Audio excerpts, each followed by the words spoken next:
Il est quelle heure? On parle de quoi? Il est 23h13 et j'arrive pas à dire l'heure. Et bienvenue dans la lecture du chapitre 13 du premier livre de Pierre Orca, bien évidemment. On arrive du coup à la grande guerre de Crabius, bien évidemment. Chapitre 13, la grande guerre de Crabius. Connais-tu les 3 espèces maritimes qui règnent sous les sols des océans, Joe? Je dois vous avouer que là, tout de suite, en fait, ça fait un moment que je suis pas allé à l'école, quoi. Ce n'est pas grave. Il existe 3 espèces d'animaux maritimes régnant sur le sol marin. Les shrabs, les corails et les gnomes. Les gnomes, jamais entendu ce mot, c'est qui? C'est normal. C'est parce qu'ils ont été génocidés, rétorqua Pavel. Il s'assit à côté de Joe. Tu nous suivais, Pavel? Je savais pas que tu avais été élevé par des castors. Oh putain, c'est vrai, il y en a un qui a été élevé par des castors maintenant. Ah, et tu viens voir si c'est vrai parce que ça te choque, c'est ça? Non, ce qui me choque, c'est d'avoir manqué une information. Ah bon? Pavel, c'est bien ça? Rétorqua le commercial. Eh bien, c'est exact. Cela m'étonne que tu connaisses cette histoire. Comment connais-tu la légende de Crabius? Mon père me racontait cette histoire pour m'endormir quand j'étais petit. Ton père, tu veux dire que... Oui, mon père est l'inspecteur, oui. Un éclair glacial parcourut le corps du commercial. Il repensa à la menace que le baron lui avait fait plus tôt dans la journée. Pavel, fils de l'inspecteur, il ne fait aucun doute que l'information lui sera donnée. « Ça va, monsieur le commercial ?» demanda Joe. « Oui, ça va. Eh bien, ton père, Pavel, est un grand homme. Il est l'un des rares êtres humains à avoir parcouru toute la surface de notre monde, afin d'y recueillir un nombre d'informations spéculaires. » C'est un peu un maître Pokémon, tu vois. C'est lui qui a écrit la grande majorité des livres d'histoire d'école d'Astralia, y compris la grande guerre de Crabius. « Waouh, trop stylé ton père, Pavel !» Ouais, mais il était pas là, quoi. Ah ouais, chiant, nul, moins stylé, mais toujours un peu quand même. Mais je veux bien écouter comment toi tu racontes l'histoire commerciale. Oh, eh bien, où en étais-je déjà? Ah oui. Les shrabs, bref, les scrabs, les corails et les gnomes, ces 3 espèces avaient été désignées par la Scélérate, titan des mers et déesse des océans, afin de non seulement régner sur le sol marin, mais également sur son entretien. Ah, c'est cool, contrairement aux autoroutes et tout, c'est bien. Les gnomes localisaient les saletés, impuretés ou cadavres de poisques. Putain, pourquoi je mets le H avant?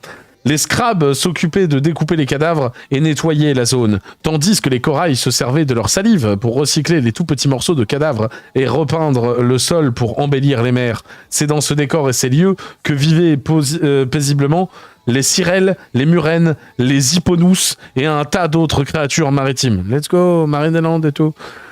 Chacune de ces 3 factions était commanditée par une personne, bien que ces 3 chefs respectaient la volonté de la Scélérate, déesse des océans.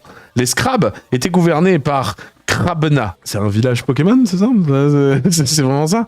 Mère de tous les Scrabs. Les corails étaient gouvernés par Smaeline, mère de tous les corails, tandis que les gnomes étaient une république démocratique fautive. Ça sort de nulle part. On dit les coraux. Oui, non, mais il va te dire que les corails, c'est différent, c'est autre chose dans son univers et tout.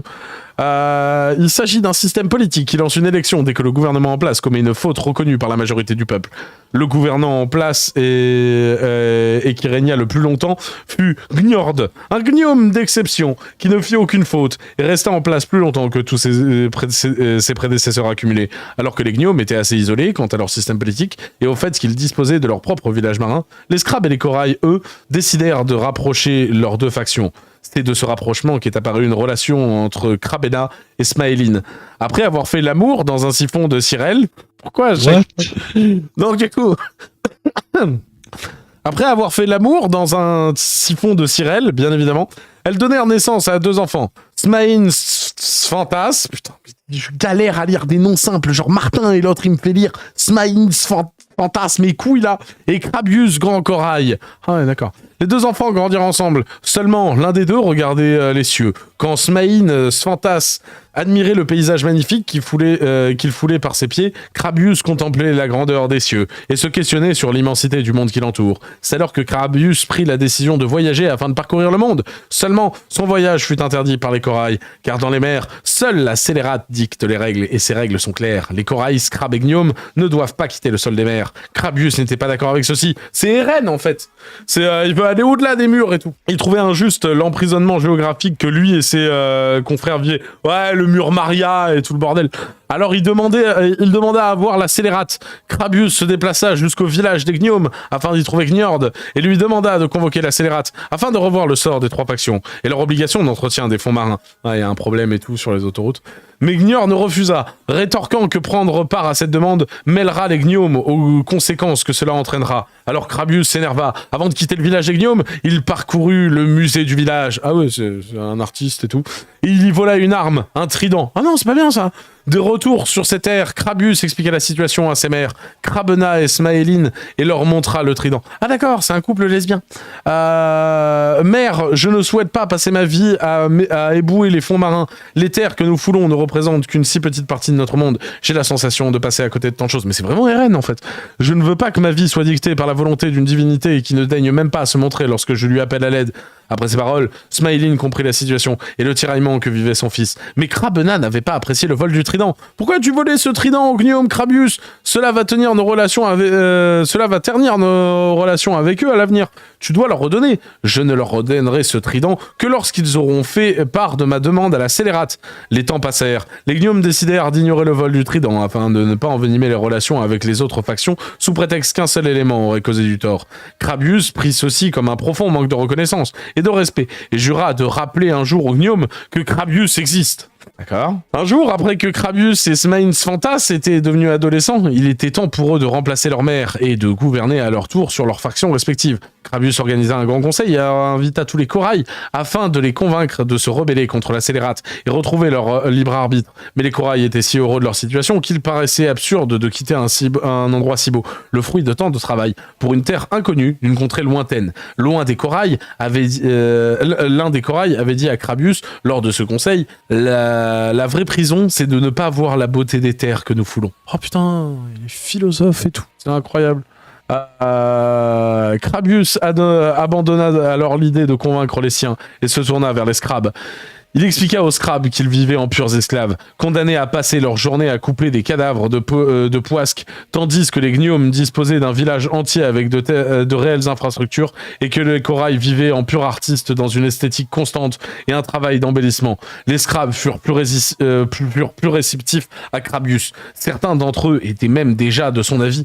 Alors Crabius leva son trident et promit aux Scrabs qu'il les libérerait de leur sort. Ah d'accord, Moïse style et tout. Après avoir levé une armée gigantesque, Crabius quitta les terres scrabiennes et foula les terres coralliennes. Mais Smain y était. Que fais-tu, Crabius? Je libère nos semblables. Joins-toi à nous. Ta vie est peut-être heureuse, mais nos confrères ne partagent pas notre vie. Il est temps pour chacun d'entre nous de vivre selon nos propres volontés. Et comment souhaites-tu réaliser ceci? Par la guerre. Les Gnomes sauront alors que j'existe et ils se plieront à ma volonté que la scélérate se montre enfin. Putain, mais il le veut, lui, son date Tinder, hein. Si elle est réellement la déesse des mers, alors elle ne laissera pas son peuple se faire massacrer, n'est-ce pas? Mais la guerre va ravager notre travail et nos peintures, notre paysage. Smain ramassa un rocher à ses pieds que des corails avaient peint. De vives couleurs magnifiques embellissaient le rocher. Tout ceci ne compte pas pour toi. Oh putain, fallait vraiment mettre, le cours Florent et tout, en mode tout ceci ne compte pas pour toi. Putain, c'est incroyable. Crabius raya le sol par son trident, déchirant la peinture, n'étant que pur maquillage afin de montrer ce qui se cachait sous ses pieds. Crabius ordonna à son armée de Scrabs de faire de même. Tous les Scrabs usèrent de leurs pinces afin de retourner le sol qui foulait. La peinture et les couleurs se retirèrent, donnant place à la réalité des faits. Le sol n'était que le résultat de milliers de cadavres de poisques et créatures maritimes en tout genre, empilés les uns sur les autres. Tu ne sais même pas ce qui est sous tes pieds, mon frère. Nous foulons chaque jour une illusion. Nous foulons chaque jour des milliers de cadavres que nous réduisons en copeaux. Nous peignons la réalité, nous l'habillons, nous la déguisons, et tout ceci pourquoi? Pour pouvoir l'apprécier. Mais pourquoi ils font ça en même temps? Pour obéir à un but exigé par une divinité. Moi, je dis qu'il existe une autre réalité. Je veux sortir de l'illusion. Il veut prendre la red pill.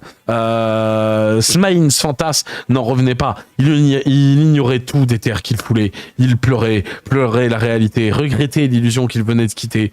Je ne veux pas vivre dans la réalité. C'est horrible. Cette réalité n'est que celle que nous vivons.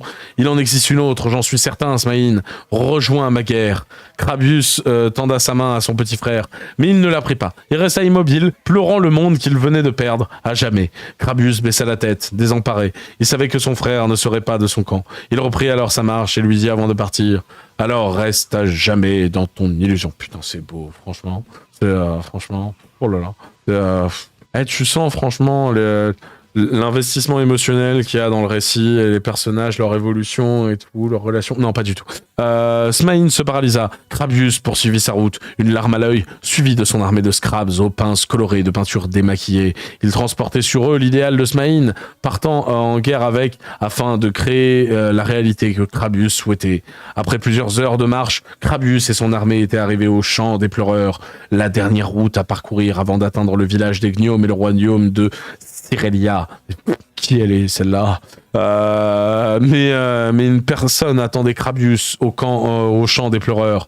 Sa mère, Smaïline. Putain, c'est un RPG, en fait. Mère, ta mère est morte, Crabius. Crabena, qui l'a tué? Toi? Calomnie? Je n'ai jamais touché un seul Coril de ma famille.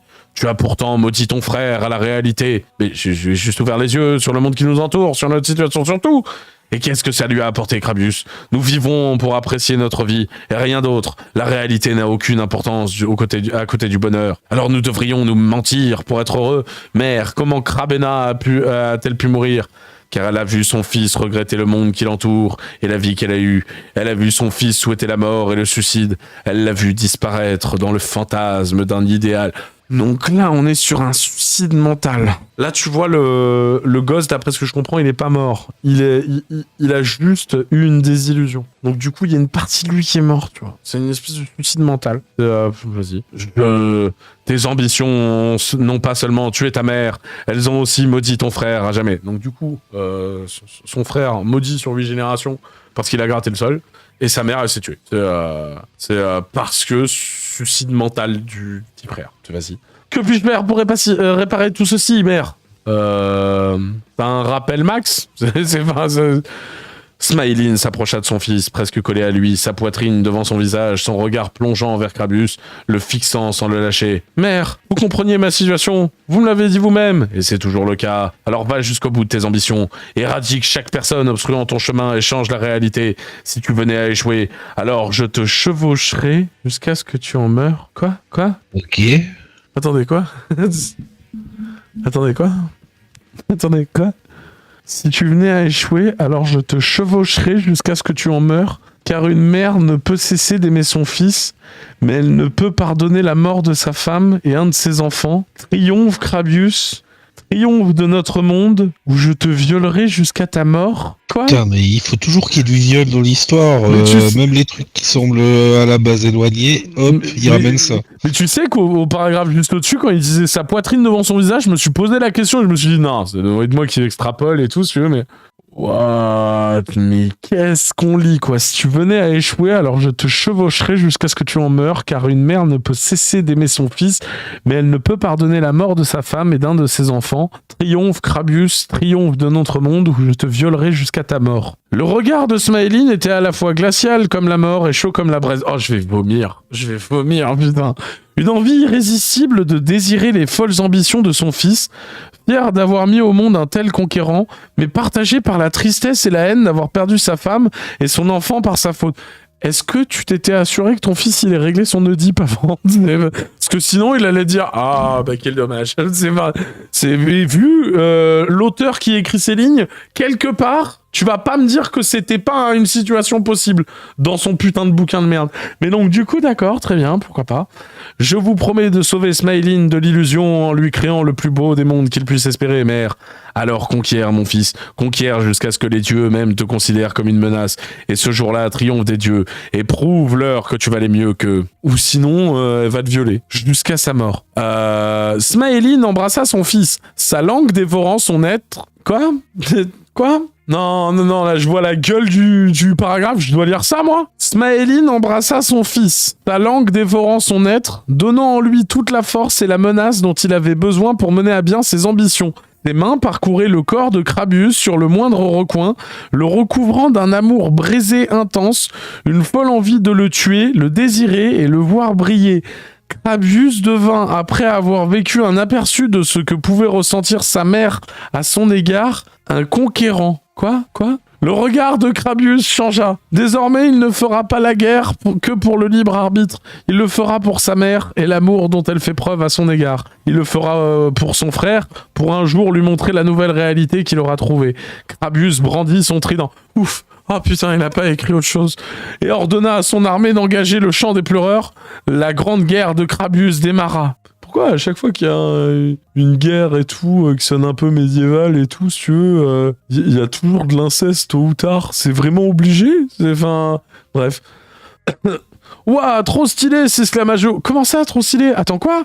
Attends, le gamin, on vient de lui dire...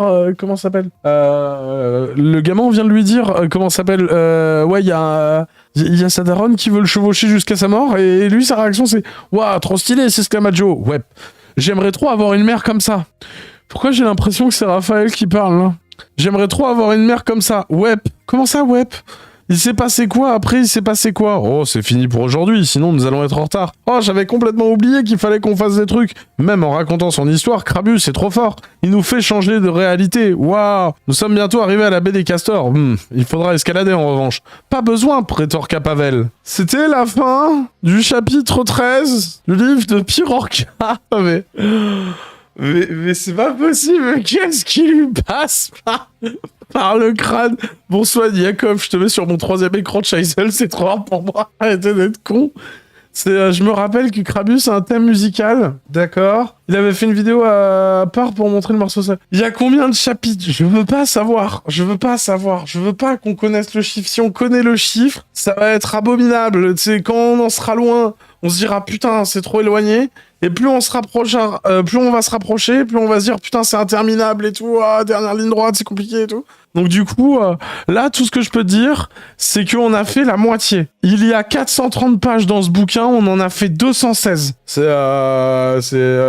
tout ce que je peux te dire, tu vois. Le reste, je sais pas, je veux pas savoir. Mais on a atteint les 50%. Et on a fait un quart du chemin. Et là, il y a les gens qui se disent, comment ça un quart? Là, c'est la moitié. Alors oui, non, mais alors, ça c'est parce que t'as la mémoire courte et que, en fait, toi, tu te dis, oui, non, mais c'est bon, en fait, on en est à la moitié, en fait, de ce bouquin-là. Alors, c'est très bien, tu vois, c'est très bien, tu vois, ça fait à peu près ça, cette épaisseur. Tu vois, parfait.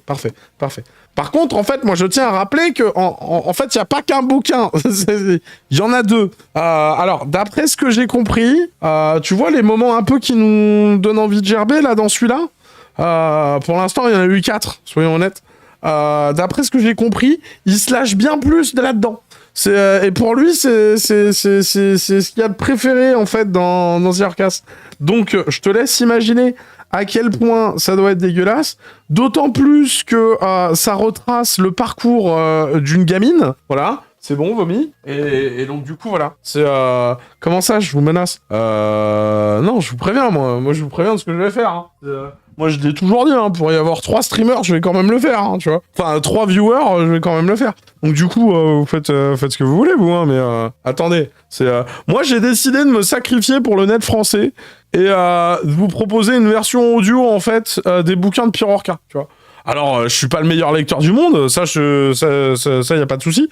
Mais j'ai commencé un sacrifice, je vais jusqu'au bout, quoi. En attendant, vous pouvez d'ores et déjà dire au revoir à YouTube. YouTube, tu peux liker, commenter, t'abonner, partager. Google l'algorithme, nous sur Kik ou sur Trovo, sur YouTube ou sur Twitch. Tu fais un peu ce que tu veux. Tu peux même aller sur Spotify, tu peux même aller sur Spreadshirt et tout le bordel. Il y en a plein là dans les commentaires qui me demandent où est-ce qu'on peut trouver les musiques et tout sur Pirorca et tout.